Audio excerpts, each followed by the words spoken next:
우리가 읽은 이 본문 룻은 과부예요. 과부. 우리말에 청상과부 이런 말이 있잖아요. 청상, 파란색 치마를 입었다라는 뜻인데 그만큼 젊은 나이에 과부가 되었다라는 말이에요. 룻은 너무 일찍 과부가 됐어요. 결혼해서 남편을 따라 시댁에 왔는데 남편이 자녀도 두지 않고 일찍 죽었어요. 이때 당시에 여자들이 과부가 되면 먹고 살 길이 막힙니다. 오늘날 같이 이렇게 자유로운 경제활동을 할 수가 없어요. 적절한 돌봄과 보호를 받을 수가 없습니다. 처량하고 안타까운 신세가 되고 말죠. 가족이 있지 않습니까? 그렇게 말할 수 있을 텐데 바로 위에 손윗동서 오르바도 과부, 시어머니 나오미도 과부, 온 집안이 과부예요. 누구 하나 의지할 사람이 없고 도와줄 사람이 없는 형편 가운데 처한 거예요. 한 사람의 인생이 이렇게 나락으로 떨어질 수 있다는 거, 한 사람의 인생이 이렇게 안타까운 상황으로 내몰릴 수 있다는 거, 여러분 너무나도 안타깝고 참 고통스러운 일인데 어쩌면 여러분 이게 진짜 인생 아닐까요? 어쩌면 이게 진짜 인생일 거예요. 룻은 시어머니 나오미를 따라서 남편의 고향인 베들레헴으로 이주해 왔습니다. 얼마나 기가 막힐까요? 근데 룻은 자기의 처지를 비관하며 신세한탄을 얼마든지 할 만할 텐데 그러지 않고 그저 묵묵히 자기가 할 수 있는 일들을 합니다. 추수 때가 되었어요. 그래서 이삭을 줍기 위해서 밭으로 나갔습니다. 추수할 때는 일부러 다 곡식을 베지 않아요. 밭 모퉁이에 일부를 남겨놓습니다. 무화과를 딸 때도 열매를 남겨놓아요. 포도를 딸 때도 열매를 남겨놓습니다. 그게 성경에서 말하는 추수예요. 다 거두지 않습니다. 다 거두지 않습니다. 왜냐하면 가난한 사람들이 이삭을 주울 수 있도록, 그거라도 주어서 먹을 수 있도록 배려하는 거예요. 무화과 나무를 남겨놓습니다. 포도를 남겨놓습니다. 왜? 가난한 사람들이 와서 먹을 수 있도록 배려를 해주는 거예요. 여러분, 이게 성경이 말하는 추수입니다. 오늘이 추수감사주일이지요. 이 추수감사라고 하는 것은 이런 거예요. 하나님께서 1년 동안 이른 비를 내려주시고 늦은 비를 내려주시고 햇빛을 주시고 바람을 주셨다, 건강을 주셨다, 은혜를 주셨다. 그래서 오늘날 이렇게 풍성한 열매를 거두게 하셨다. 그걸 감사하고 기뻐하는 거지요. 그게 추수감사인데 여러분 잘 들으세요. 하나님을 향한 감사가 어떻게 나타나느냐? 그냥 하나님께 두 손 들고 감사하고 끝나는 게 아니고, 하나님을 향한 감사는 가난하고 어려운 이웃들을 향한 사랑과 섬김으로 열려지는 거예요. 밭에 추수를 다 하지 않는 거예요. 과일을 다 따지 않는 거예요. 왜? 누구라도 주워다 먹어라. 누구라도 따서 먹어라. 그리고 살아라. 핏덩이 같을지라도 살아라. 살아남아라. 여러분, 그게 추수감사의 의미예요. 그래서 하나님께 이른 비를 주셔서, 늦은 비를 주셔서, 햇볕을 주셔서, 건강을 주셔서 이렇게 열매 맺게 하시고 추수하게 하시는 것을 감사합니다 라고 하는 추수감사의 본질은 먹을 것이 없는 가난한 사람들을 돌아보는 것이어야 해요. 먹을 것이 없는 절박한 상황에 내몰려 있는 아픈 이웃들을 섬기는 것이어야 해요. 그래서 저는 이런 꿈을 꾸어봐요. 저 하나님 앞에 갖는 기도 제목이고 소원함이에요. 하나님이 은혜 주시면 언젠가 우리 교회가 이제 추수감사절 추수감사헌금으로 드려진 헌금은 1절 오롯이 어려운 이웃들을 섬기는 일에 다 썼으면 좋겠어요. 그래서 추수감사원금이 들어오면 그게 100만 원이 됐든 1000만 원이 됐든 그냥 그건 그대로 딱 모아가지고 위원회를 만드는 거예요. 우리 장로님들, 그리고 우리 안수 집사님들, 권사님들, 또 우리 젊은 서리 집사들 중에 위원회를 만들어서 그 위원회가 1년 동안 이렇게 드려진 추수감사원금 가지고 우리 주변에 있는 가난한 이웃들을 섬기는 거야. 먹이는 거예요. 여러분, 우크라이나 전쟁 난민들이 이 겨울을 나야 되는데 누군가는 그 난민들을 좀 먹여야 하지 않겠습니까? 시리아 전쟁 난민으로 수많은 난민들이 유럽으로 쏟아져 들어가고 있는데 그 사람들 누군가는 좀 걷어 먹여야 되지 않을까요? 미얀마에 수많은 사람들이 내전으로 인해서 절박함 가운데 있는데 여러분, 누군가는 그들 좀 챙겨야 되지 않겠습니까? 우리 이웃들 중에는 없나요? 우리 이 원천동에, 이 영통구에, 용인에, 우리 화성에, 우리 오산에 우리가 돌봐서 거두어야 할 이웃들은 없습니까? 추수감사는 그들을 돌아보는 거예요. 그들을, 우리에게 주신 이 풍성함으로 그들을 돌아보는 거예요. 그런 날들이 속히 오기를 바랍니다. 그래서 우리 그 위원회가 만들어지면 위원회가 신나게 막 도대체 이렇게 드려진 헌금을 어떻게 쓰면 좋을까? 막 행복한 고민들을 할 수 있으면 좋겠어요. 룻이 이삭을 줍기 위해서 들어간 밭의 주인이 보아스라는 사람이었어요. 알고 들어간 건 아닌데 들어가서 이삭을 줍다 보니까 그 밭의 주인이 보아스입니다. 근데 이 보아스라고 하는 사람은 경제적으로도 좀 유복했고요, 인격적으로도 신뢰받을 만한 사람이었고요, 그 동네에서 제법 명망이 높은 그런 사람이었어요. 그런 보아스가 룻을 이렇게 보면서 안타깝게 여깁니다. 젊은 자매가, 아직 꽃처럼 제대로 피어도 보지 못한 것 같은 젊은 자매가 이삭을 줍고 있으니까 안쓰러웠던 것 같아요. 자세히 주목해서 보니까 소문으로 들었던 그 룻인 거예요. 그래서 그 룻에게 이렇게 말합니다. 8절과 9절이에요. 보아스가 룻에게 이르되 내 딸아 들으라. 여기 딸이라고 하는 걸 봐서 보아스와 룻이 나이 차이가 좀 났던 것 같아요. 딸 같은 마음으로 해주는 얘기입니다. 내 딸아 들으라.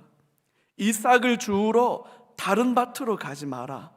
여기서 떠나지 말고 나의 소년들과 함께 있으라. 이 소년들은 아마 보아스가 일을 시키는 종들이었던 것 같아요.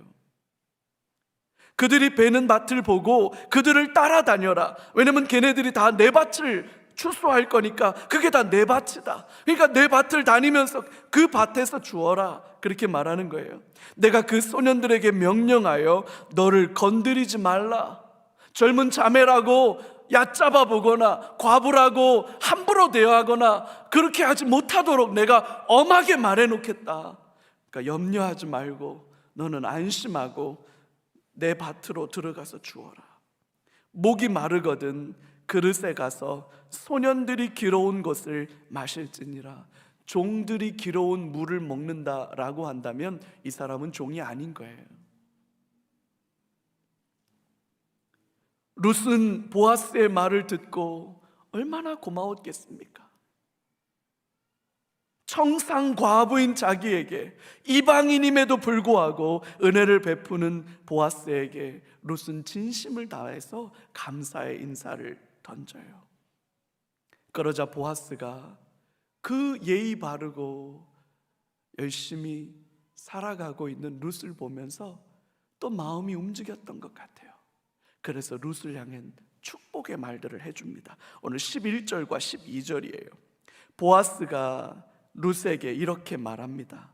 내 남편이 죽은 후로 내가 시어머니에게 행한 모든 것과 내 부모와 고국을 떠나 전에 알지 못하던 백성에게로 온 일이 내게 분명히 알려졌느니라. 내가 다 소문을 들었다. 내가 다 알고 있다. 그렇게 말해요. 그러면서 12절입니다. 여호와께서 내가 행한 일에 보답하시기를 원하며 이스라엘의 하나님 여호와께서 그의 날개 아래에 보호를 받으러 온 내게 온전한 상 주시기를 원하노라 하는지라. 보아스가 이렇게 보니까 룻이 참 딱함에도 불구하고 기특한 거예요. 어쩜 이렇게 오늘날도 이렇게 살아가는 젊은 자매가 있구나 하니까 보아스의 마음이 참 그런 거예요. 그래서 그 룻에게 축복과 위로와 격려의 말을 던져주는데 뭐라고 축복하느냐? 첫 번째는 너가 행한 일에 하나님이 보답해 주시기를 원한다. 하나님의 보답이 임하기를 원한다. 그렇게 축복을 하는 거예요. 보아스는 룻에 대한 소문을 들어서 자세히 알고 있다고 말합니다. 그가 어떻게 과부가 되었는지, 과부가 되었음에도 불구하고 시어머니인 나오미를 끝까지 책임지며 돌보고 있고, 무엇보다도 이방 여자임에도 불구하고 시어머니를 따라서 낯설고 물설은 이스라엘의 베들레헴으로 이주해 온 것을 알고 있다. 그렇게 말해요. 내가 너의 삶을 아는데 하나님께서 너가 행한 모든 일에 보답해 주셨으면 좋겠다 라고 축복하고 있는 거죠. 이 축복이 저와 여러분들에게 임하기를 주의 이름으로 소원합니다. 여러분, 룻은 청산과부로 살아온 날들이 얼마나 서럽고 억울하고 힘들었을까요? 늙은 시어머니를 버리지 못했습니다.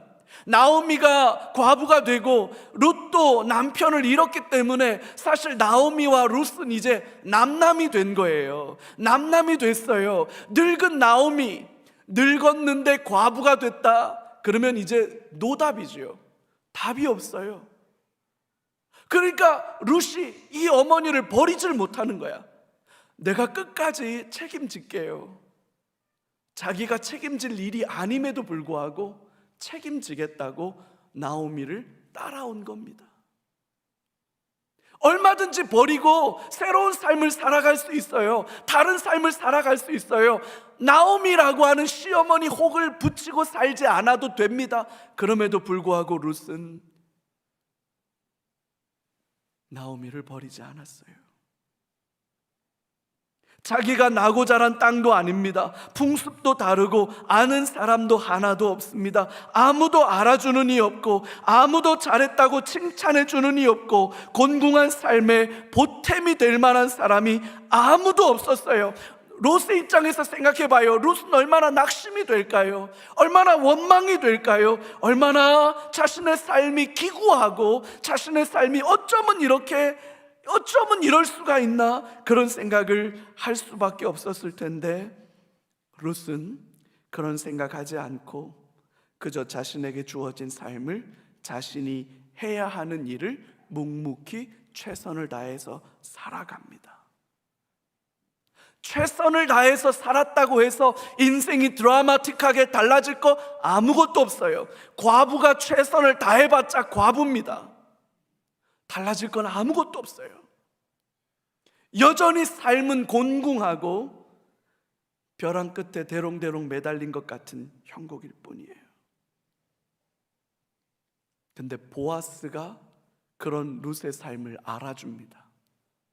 내가 안다. 내가 들었다.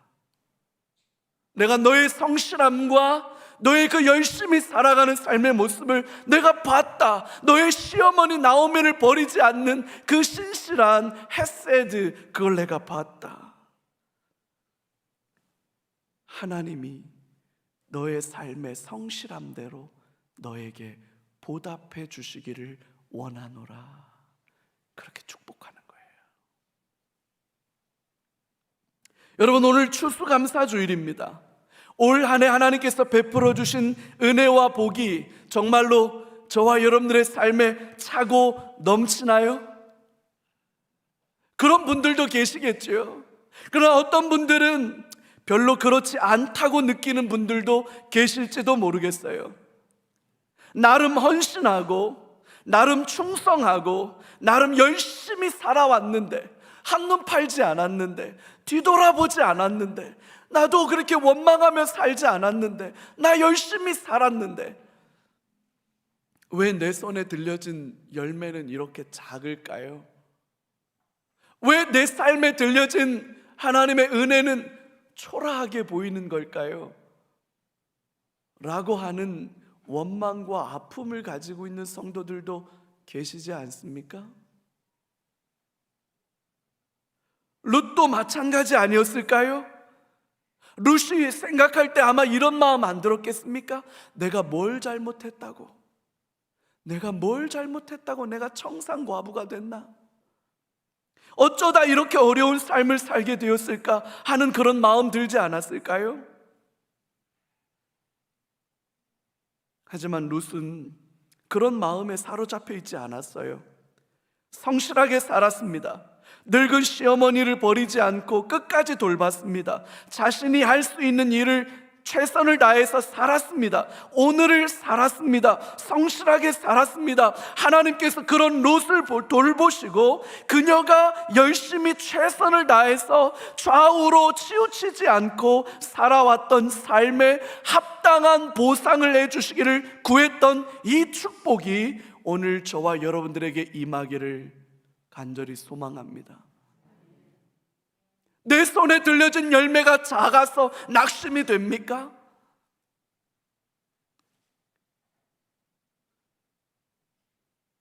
내 밭에 연그러진 곡식이 너무 작은 것 같아서 안타깝습니까? 하나님이 저와 여러분들의 성실을 기억해 주시기 바랍니다. 그럼에도 불구하고 충성된 저와 여러분들의 그 충성됨을 하나님이 보상해 주시기를 원합니다. 여전히 흔들리지 않고 주 앞에 약속을 드리며 헌신하는 저와 여러분들에게 하나님이 기억해 주시는 은혜와 복이 임하기를 축복합니다. 그게 이 보아스의 추수밭에서 일어난 축복이었습니다. 또 한 가지는 이런 거였어요. 하나님의 날개 아래에서 보호해 주시기를 원한다. 보아스는 룻에게 이스라엘의 하나님 여호와께서 그의 날개 아래 보호를 받으러 온 너에게 온전한 상 주시기를 원하신다라고 축복합니다. 여러분, 과부가 가진 가장 큰 슬픔이 뭔지 아십니까? 과부는 자신의 필요를 채워주거나 도와줄 보호자가 없다는 거예요. 그게 과부가 가진 가장 큰 슬픔이에요.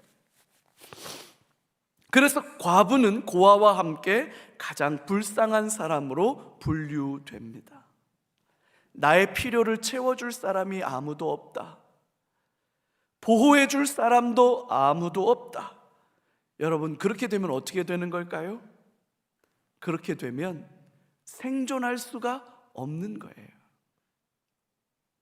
생존은 하더라도 그 생존한 삶이 비참하고 괴로울 수밖에 없는 겁니다. 행복과는 거리가 먼 인생이 되고 말아요. 여러분, 그게 바로 과부입니다. 헌데 보아스는 그런 룻에게 어떤 복을 빌어주느냐? 하나님의 도우심을 바라고 찾아온 너에게 하나님의 날개 아래에서 하나님께서 너를 그의 날개 아래 보호해 주시기를 원한다 라고 축복하고 있는 거예요. 하나님의 도우심과 보호함을 기대하고 그의 날개 아래 피하는 너에게 상 주기를 원하신다라고 그렇게 말하는 거예요. 여기서 날개 아래 보호한다는 말은 독수리를 말하는 거예요. 독수리, 하늘의 제왕 독수리. 여러분, 독수리가 날개를 펴고 제 새끼를 보호하겠다고 날개를 펴고 보호하기 시작하면 이 세상 누구도 못 건듭니다. 누구도 못 건듭니다. 하늘의 제왕 독수리가 날개를 펴서 제 새끼를 먹이겠다고 결심하고 자기 새끼를 지키겠다고 결단하면 아무도 못 건드는 거예요. 아무도 못 건드는 거예요. 이와 같이 하나님께서 날개를 펴고 도움이 없는, 아무도 그의 어려움을 공급해 줄 수 있는 사람이 없는 과부, 청상 그 룻에게 하나님이 그의 날개 아래 너를 보호하시기를 원한다 라고 축복하는 거예요. 하나님을 찾아 나온 너에게 하나님이 복 주기를 원한다 라고 축복하는 거예요. 여러분, 이런 은혜가 저와 여러분들에게 임하기를 주의 이름으로 축복합니다. 룻은 가장 불쌍한 여자입니다. 일찍 남편을 잃고 홀로 남은 시어머니를 모시고 낯선 땅으로 이주해 왔어요. 하늘이 무너진 거죠. 솟아날 구멍이 없는 겁니다. 절망입니다. 하지만 그녀는 주저앉아 원망하지 않았고 불평하지 않았고 자신이 할 수 있는 일들을 했습니다. 아무도 알아주는 이 없지만 오늘을 성실하게 살아갑니다. 그러던 어느 날 보아스를 만납니다. 그가 알아줍니다. 내가 너의 삶을 안다. 그러면서 말합니다. 내게 행한 일에 하나님께서 보답해 주시기를 원한다. 뿐만 아니라 하나님의 날개 아래에서 너를 보호해 주시기를 원한다 라고 축복하며 기도합니다. 저 옛날 보아스의 추수밭에서 일어났던 기적이에요. 아무것도 없는 룻에게 일어난 기적입니다. 여러분, 그 기적이 오늘 추수감사주일, 오늘 11월 20일 오늘 이 자리에 저와 여러분들에게 임하기를 주의 이름으로 축복합니다. 여러분이 살아온 삶들에 합당하게 하나님이 채워주시기를 축복합니다. 넘치도록 여러분들의 곡식 창고를 채우시기를 축복합니다. 날개를 펴서 저와 여러분들을 보호하시기를 축복합니다. 룻을 건지신 하나님, 그 하나님이 오늘 저와 여러분을 건지실 줄로 믿습니다. 같이 한번 기도하죠.